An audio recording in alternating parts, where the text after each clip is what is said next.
Learning is being disrupted at schools in Soshanguve today. Pupils are currently protesting following the rape and murder of a 17-year-old grade 12 learner from Ntsako Secondary School on Thursday. Gauteng Education MEC Manqoba Mchunu has visited the school of the Soshanguve pupil who was raped and murdered on Thursday. Let's go to Soshanguve now. My colleague Manqoba Mchunu is, of course, there for us to give us the very latest. And Manqoba, earlier on we all witnessed the MEC addressing the community, addressing the pupils as well as the parents. But my question is, are they all convinced of the promises that he has made them? Well, certainly, Tumelo, the MEC of Education here in Gauteng just coming out from seeing the family here and, of course, passing his condolences to the family earlier on, addressing the pupils at the school as far as the issue is concerned, making some promises that safety and security will be beefed up at the school. But I've got the MEC here right next to me just to speak to us. MEC, quite an unfortunate incident, and again, another pupil being killed brutally here in the province and in a school. Are you concerned? No, we're extremely concerned. It really shows that we need to do much more as a society to ensure that we protect our children and protect our learners. What happened shows that the perpetrators are heartless. They don't deserve to be in a society with us. They don't care about anybody. They are emboldened to a large extent. So we're speaking to the family together with the law enforcement, the police. I'd say to them, this case must be cracked very quickly. In fact, we have decided to even provide more support from the level of the province, escalate it as a high priority case to ensure that we put this matter to rest and really get those who are behind to pay for what they've done to the learners, to Palisa. Palisa is not just a statistic to us. She's not just a number. She was a future of this country. She's one of the few learners who actually, she was doing maths and science, and she was a high-performing learner. So with that, you know that perhaps she could have been a doctor, she could have been a scientist, you know, and it's a big loss. We're really taken aback as a department by this loss. Surely it says something, though, MEC, about the safety of pupils at schools. When you speak to some of the pupils, they say that these extra classes are proving to become quite dangerous because there's no security when they go home. So what is it that you're going to do to ensure that there's security and that these pupils are secure? Yes, in fact, as I was briefing the learners, earlier on I had instructed the team that is dealing with security at the level of strategy to say from now onwards we need to find a way to ensure that we provide transport, especially for in this regard matriculants, because they're the ones who are taking a lot of extra classes after school. Palisa was also a matriculant, by the way, so that we are able to ensure we find them transport, if needs be, together with the school. We have deployed the patrollers. I spoke to the Premier Ila. The wardens are going to be there as well to assist the schools after school to ensure that we safely ensure that we get learners back home. But why now, MEC? Did it have to take a pupil to die before any action is taken? We know that the issue of safety is an issue at schools. It's quite unfortunate that this happened, and you know that there are catalyst events that happen in history where something happens and then it ensures that we actually act much quicker. So it's not about now to say after Palisa, let it Palisa, from Palisa it must never happen again under our watch, and that's the message we're communicating, that as a department we'll be doing more. But furthermore, we need to highlight that we need more greater support outside the schooling community, because the school can only protect learners within that parameter. But once they exit the parameter, it then becomes another space on its own. And that's where we need greater work. That's why the law enforcement agency need to be on board to ensure that we get everyone to work with us to ensure that we protect our learners and society in general. But also community members must come forward. Fortunately, a community member is the one who alerted the police that they heard noise. They had a scream the day before in a particular area. But what we would have wanted is this community member to would have gone and checked what had happened, and maybe we would have been speaking a different story. But this is an event that has happened. This has happened now. It's not an event. This has happened, and really we are targeting to put our child to rest by then as soon as possible. However, we have learned, and we are going to strengthen the security measures to ensure that those learners who are attending after school classes get the support they need so that they can get home safely. Thank you very much, MEC. As you can hear, the MEC making quite, a number of commitments as far as the issue of safety is concerned here. But I want to get a sense from some of the student bodies here, the student formations that are here, COSAS, just on some of the issues that they've been raising as far as this is concerned. You raised quite a number of issues when you were speaking and addressing the pupils about safety in some of the schools. What are some of those issues that you have as COSAS and as pupils at schools? Thank you. At the center of all the challenges that we have, we raised it as and when we were handing over the memorandum to the MEC and the police. We raised a number of issues of teachers who are sleeping with learners, teachers who are not in class during contact time.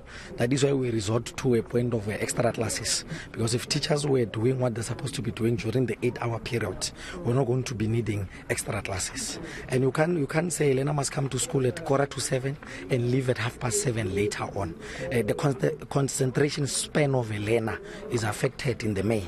And also the workload contributes to such things. I want us to get to the crux of the issue of these extra classes, the security around these extra classes. Do you think that this could have been avoided if there was enough security? What is your stance as far as security and safety is concerned with these classes in particular? One is that you will remember that this learner was found next to a school. In our memorandum, we submitted that let the police patrol these schools during school hours and after school hours, because it still remains a property of government, the school. So if we have police patrolling the schools and the surrounding areas, it will be difficult for perpetrators to kill this. But are you seeing that in schools across the province? Are you seeing more police? Are you seeing patrollers? Are you seeing involvement of communities? We are not seeing that. That's why we raised it with the MEC and the police, that this is a shortage, and if it's not dealt with, it is going to be a problem. But more than that, we are saying to this extra classes, let them not be every day. It's winter now, and by 5 o'clock it's dark. Let us move to online classes where the department is providing data to learners and whatnot, so that learners can learn when they are safe. Because if a learner is in class at 6:30 and you are teaching that learner, is not concentrating because they are focusing on will I get home safe. So the department must try to come up with means of getting a ways of how we teach learners without putting them in danger. A community member is also here just to express how they're feeling. There are quite a number of community members here that have gathered at the home to mourn with the family, but also to condemn what has happened here in this community. As a community leader, I'm sure you're also equally devastated and shocked at what has happened here. One of the youngest here in this community brutally murdered. Yeah, the only problem that is concerning us as community members is the safety. That is all, the safety. We don't mind the extra learner classes, but we do mind the security that goes with the extra classes, because we know that the extra classes, they are the benefit of the communities, but we must also bear in mind that the extra classes, they also bear the opportunity for criminals to rob the kids of their cell phones and of their many things, many of their assets. So policies, the police and the community securities, they must also surround the schools that are bearing the kids who are doing all of these extra classes. And I'm sure as a parent yourself and as one of the people, you're concerned.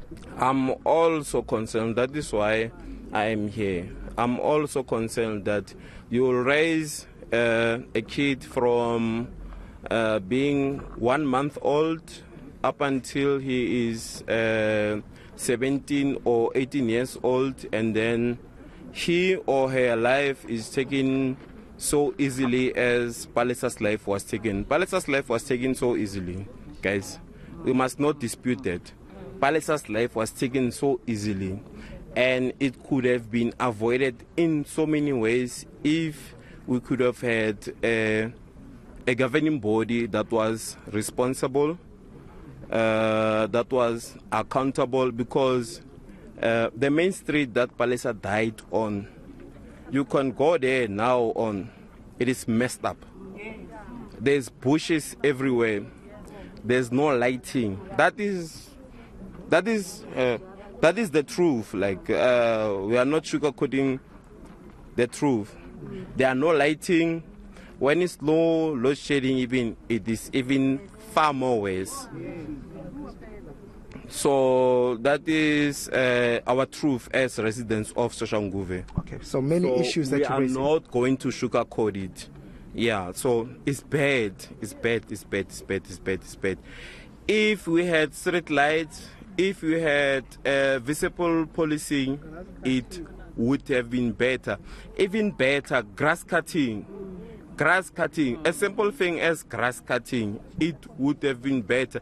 And grass cutting is something as simple as hiring people who are unemployed in the community, who are just sitting down, instructing them to go in the bushes and simply just cutting the bushes. Cutting the bushes. Okay.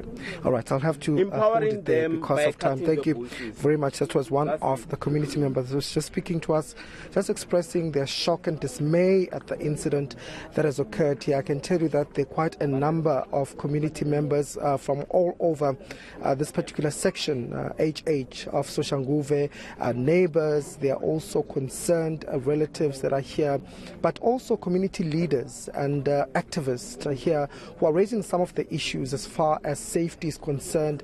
And as you can hear the gentleman here saying that there's also neglect as far as service delivery is concerned. Simple things like grass cutting, street lights, those could also help in trying to prevent criminal activities from happening in this community. But the MEC earlier on promising that there will be an intervention, there will be more patrollers that will be escorting the pupils from schools when they go from these extra classes, but also police patrollers that will also be deployed just to beef up security. We're hoping to speak to the family just to make, a sense of how they're going and just to understand really how they're feeling at this particular point a bit later on.